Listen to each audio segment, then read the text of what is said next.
J'ai assisté à une mise en scène pathétique et des plus ridicules où, actualité faisant, on a réuni un parterre de personnes, dont la maman d'un influenceur, un avocat et la femme de l'ancien chef d'État, Laurent Gbagbo, avec pour idée de faire passer le régime pour un régime dictatorial, un régime policier. Pour ceux qui ne connaissent pas hier, quand ils entendent ça, ils peuvent dire « Ah oui, c'est vrai, parce qu'il y a des gens qui sont en prison. » Mais je veux rappeler que hier, quand on t'arrêtait, on trouvait ton cadavre sur la route d'Alépé ou bien alors au bord de la forêt du Banco. C'est ça la vérité. C'est ça une dictature. Je mets quiconque au défi de dire qui, dans notre pays, après avoir été interpellé par les forces de l'ordre, c'est son cadavre qu'on a retrouvé sur la route d'Alépé ou bien alors au bord de la forêt du Banco. Personne. Tant que les gens sont en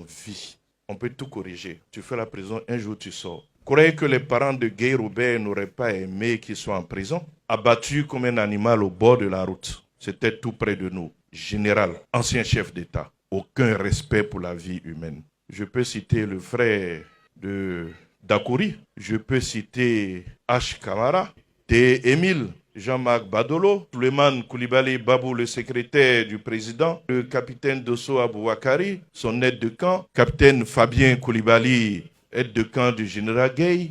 Tous ont été abattus. Si on les avait arrêtés, on les avait condamnés, un jour ou l'autre, ils allaient purger leur peine, ils allaient sortir. Vous avez passé le temps à tuer.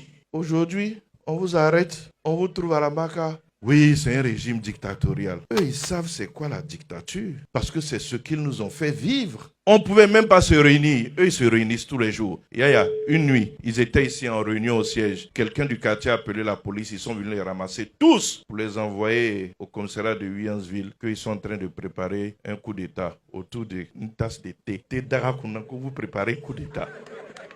On a vécu ça ici. Et donc, vous voyez, ça fait mal quand des gens qui n'ont aucun respect pour la vie humaine, qui ont passé le temps à tuer, veulent faire passer un régime respectueux de la vie humaine, qui arrête des gens de façon régulière, qui fait des procédures judiciaires, qui au bout relaxe ou condamne de vouloir les faire passer pour une dictature. Mais vous n'avez donné aucune chance à personne. Aucune chance. Dès qu'on te prend, c'est ton cadavre, on voit. Je répète ici, je les mets au défi de dire qui a été arrêté et puis c'est son cadavre qu'on a trouvé dans une brousse, dans une rue ou bien alors au bord de la forêt du Banco ou sous la route d'Alépé parce que c'est là-bas qu'ils avaient l'habitude de jeter les corps. J'ai parlé du capitaine Dosso, mais il y a le colonel Dosso, le colonel-major Dosso, arrêté, dont on a trouvé le corps également au bord donc, de l'autoroute du Nord. Nous sommes véritablement un état de droit. Ils peuvent fantasmer tout ce qu'ils veulent, mais en même temps, dans l'état de droit, là, tu dois respecter les textes. Si tu ne les respectes pas, tu subis la rigueur de la loi. Et la loi sous le président Ouattara n'est pas expéditive. Ce n'est pas une loi où on exécute les gens sans les juger. Non, tu fais une procédure judiciaire. Si tu as tort, tu es condamné. Si on t'a accusé à tort, tu es relaxé.